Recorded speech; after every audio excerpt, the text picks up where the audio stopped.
Good morning, guys. Welcome to our English class. Bienvenidos, chicos, a nuestra clase de inglés. El aula la estoy explicando desde la clase de ciclo 3 nuevo de la semana, pero pues para los días sábados el aula va a estar igual. Entonces, lo mismo que yo voy a explicar acá es lo mismo que tienen ustedes. Van a ingresar a su primer enlace. Recuerden, antes de todo, lo primero que hacen es llegar y comentar aquí, colocar el comentario con sus nombres y apellidos, así como están haciendo los chicos de entre semana. ¿Qué van a hacer entonces? Ingresan al primer enlace que tienen, que es donde vamos a encontrar toda la parte de temas y los videos tutoriales de estos temas. Entonces damos clic para ingresar al documento escrito. El documento escrito es un poco extenso, por lo cual las actividades que se van a desarrollar van a ser desarrolladas por medio de cuestionarios y no por medio de actividades escritas. Entonces, para hoy nos corresponden los dos últimos temas de inglés, que son prepositions y conjunctions y simple present. Son dos temas que a la verdad parecen tres.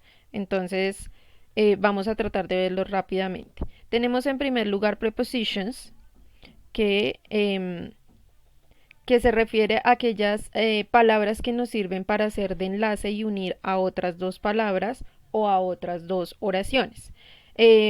Las preposiciones pueden demostrar tiempo, lugar, espacio, pueden ser de diferente tipo, pero digamos que el día de hoy lo único que nos interesa es que nos sirven para conectar palabras u oraciones. ¿Listo?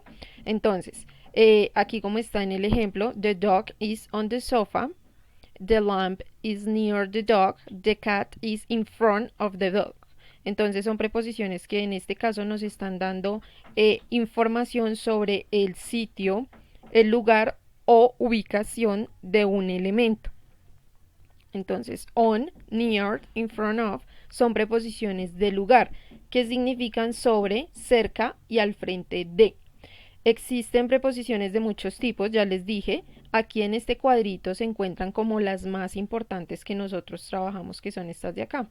About, after, at, behind, beneath, between, by. Entonces ahí mismo tienen los significados en español. Ese cuadrito pues lo van a copiar ustedes. Seguimos bajando y vamos a empezar con el segundo tema que tenemos. Entonces el segundo tema es simple present. Para este tema tengo acá la explicación de cuándo se utiliza. Entonces lo utilizamos cuando estamos hablando de hábitos, de rutinas, eventos y acciones que son repetitivos, que vendrían siendo los mismos hábitos o rutinas. Hechos generales son como hechos científicos que nosotros conocemos, instrucciones o indicaciones y eventos programados. Entonces, estos son los usos que se le da al simple present o presente simple. Aquí dice, al frente de cada oración ponen la traducción en inglés. Las oraciones están en inglés, ustedes deben traducirlas a español. Ese fue un pequeño error mío, que ya lo corregiré en el documento que tienen ustedes. Entonces, estas oraciones que están acá son las que ustedes deben traducir a español. Entonces tenemos oraciones como he drinks tea at breakfast. He only eats fish. They watch television regularly. Entonces, la primera nos está diciendo que él bebe té al desayuno.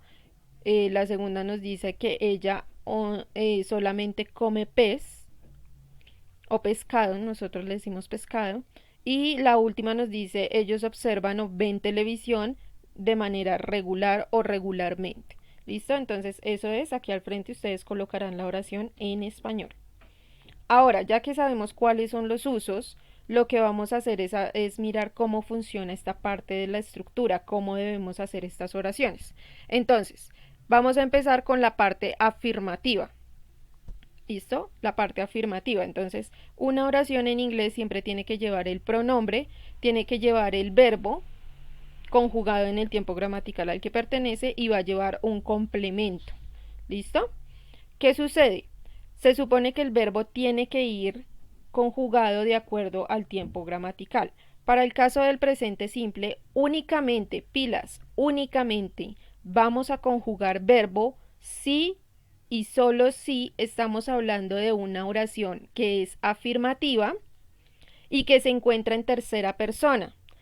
¿Cómo así que se encuentra en tercera persona? Pues son aquellas oraciones que en las que la persona que desarrolla la acción, es decir, este pronombre o la persona que hace la acción de la oración, es he, she o it.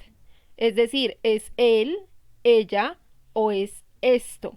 Esto recuerden que lo podemos utilizar para lugares, para cosas, para animales, cualquiera que no sea una persona. Entonces todo lo que no es persona, que no es él, ella, ellos, nosotros, encaja dentro de este it.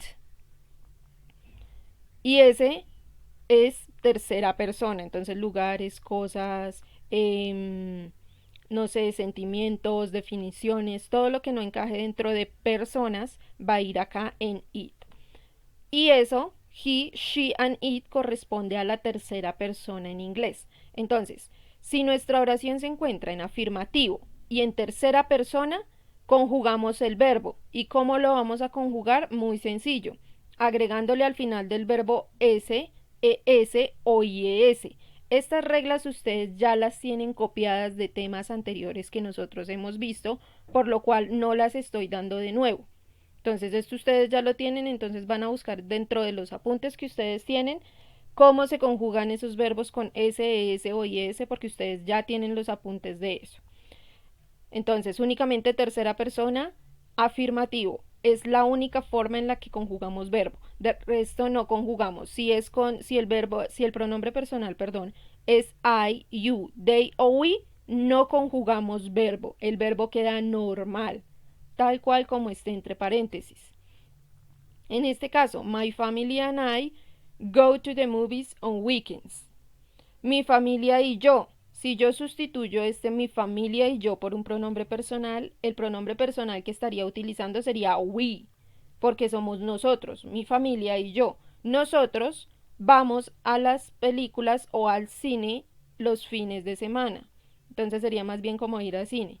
Mi familia y yo vamos al cine los fines de semana.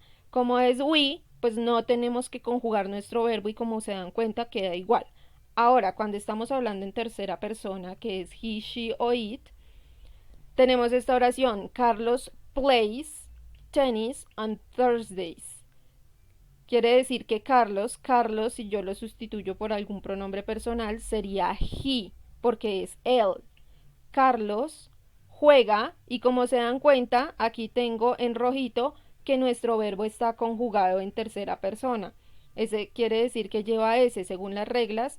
Cuando hay una Y y antes de esa Y va una vocal, lo único que hacemos es agregar S. Entonces, plays tennis on Thursdays. Carlos juega tenis los jueves. Ahora, para las oraciones negativas. Lo mismo, tenemos nuestra misma estructura, pilas. El inglés es muy estructural, ustedes deben seguir el orden de la estructura y únicamente reemplazar como si fuera una fórmula matemática. Entonces, nuestra estructura negativa, al igual que la estructura afirmativa, empiezan con un pronombre. ¿Quién hace la acción? En inglés siempre tiene que decirse quién hace la acción. No puede quedar implícito como hablamos nosotros en español, que nosotros decimos fui a comer el sábado en la noche. Y cuando yo digo fui, ya sé que me estoy refiriendo a que yo fui. Si digo fuimos, ya sé que nos estamos refiriendo a un grupo de amigos y a mí. Pero en inglés siempre tenemos que decir quién está haciendo esa acción.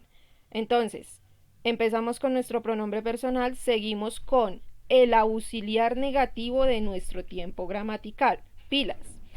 Los auxiliares que pertenecen al presente simple son do y das, estos que yo estoy señalando acá, do y das. Pero como estamos hablando en un tiempo negativo, tenemos que colocarle la negación. ¿Cuál es la negación? El not.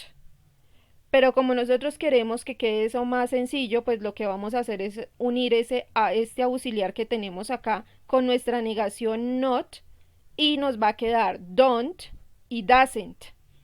¿Listos? Don't y doesn't. No don't y doesn't. ¿Listo? Do y doesn't. Don't y doesn't, perdón. para nuestra negativa. ¿Cuándo utilizo don't? Muy sencillo, cuando estoy hablando de I, you, they, and we. Y doesn't lo utilizo cuando estoy hablando de he, she, and it. Es decir que doesn't o does, perdón, va a ir siempre en tercera persona. Recuerden, tercera persona, he, she, and it. Entonces, does o doesn't con tercera persona, do o don't con el resto de pronombres, I, you, they y we. ¿Listo? Entonces, tenemos pronombre, nuestro auxiliar en negativo que va a depender, cualquiera de estos dos va a depender del pronombre personal que estoy utilizando, el verbo, el cual, como ya había dicho, no lo vamos a conjugar. ¿Por qué no lo vamos a conjugar? Muy sencillo, porque ya tenemos nuestro auxiliar y nuestro auxiliar ya nos está indicando el tiempo gramatical en el que estamos hablando. Entonces no hay necesidad de conjugar verbo. Verbo queda normal, en infinitivo. Y por último tenemos el complemento de la oración. Entonces, the mouse doesn't run very fast. The mouse es un animal, el ratón.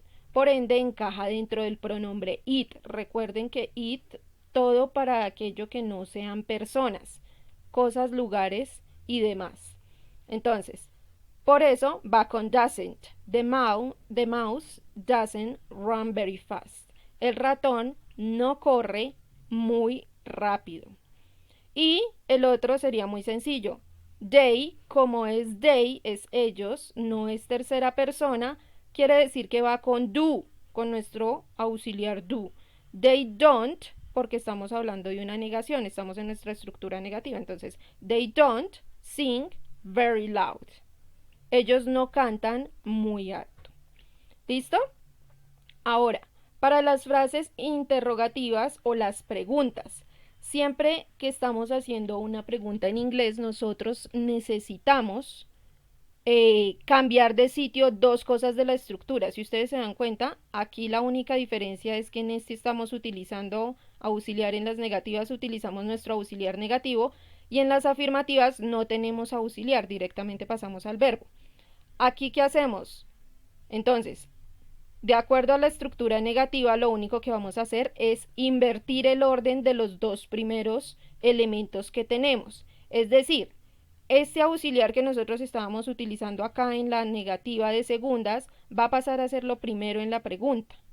Y este pronombre que nosotros teníamos de primero en la negativa va a pasar a ser lo primero en la pregunta, lo segundo, perdón. Va a pasar a segundo lugar en la pregunta. Entonces, auxiliar de primera y después vamos con nuestro pronombre personal. Después del pronombre personal viene nuestro verbo, que tampoco debe estar conjugado porque ya tenemos nuestro auxiliar. Entonces, no conjugamos verbo y nos vamos directamente al complemento de nuestra oración. Entonces, ya saben, el do o el das depende del pronombre personal que estoy utilizando. En este caso, las preguntas pueden ser afirmativas o pueden ser negativas, como ustedes las vayan a hacer o como les pidan hacerlas. Entonces, utilizamos nuestro auxiliar fijándonos siempre en el pronombre personal que debemos utilizar. Como aquí tenemos you y you no es tercera persona, pues entonces utilizamos el do. Entonces, do you work on Sundays? ¿Trabajas tú los domingos? Y aquí en tercera persona pues sería como es la biblioteca o la tienda de libros, depende del contexto en el que estemos hablando, pues vamos a utilizar tercera persona que es does. Entonces, does the library open today? ¿La librería o la tienda de libros abre hoy? ¿Listo? Entonces, chicos, espero que haya quedado claro este tema. Como ya no me alcanza el tiempo, voy a hacer otro video para explicar el último tema de conjunciones y explicarles los cuestionarios. Espero que no hayan dudas y preguntas aquí hasta el momento. Y por favor, recuerden ver siempre estos videos antes de comenzar a hacer los trabajos. Nos vemos en el siguiente video. Publicaré primero este y luego iré con el otro.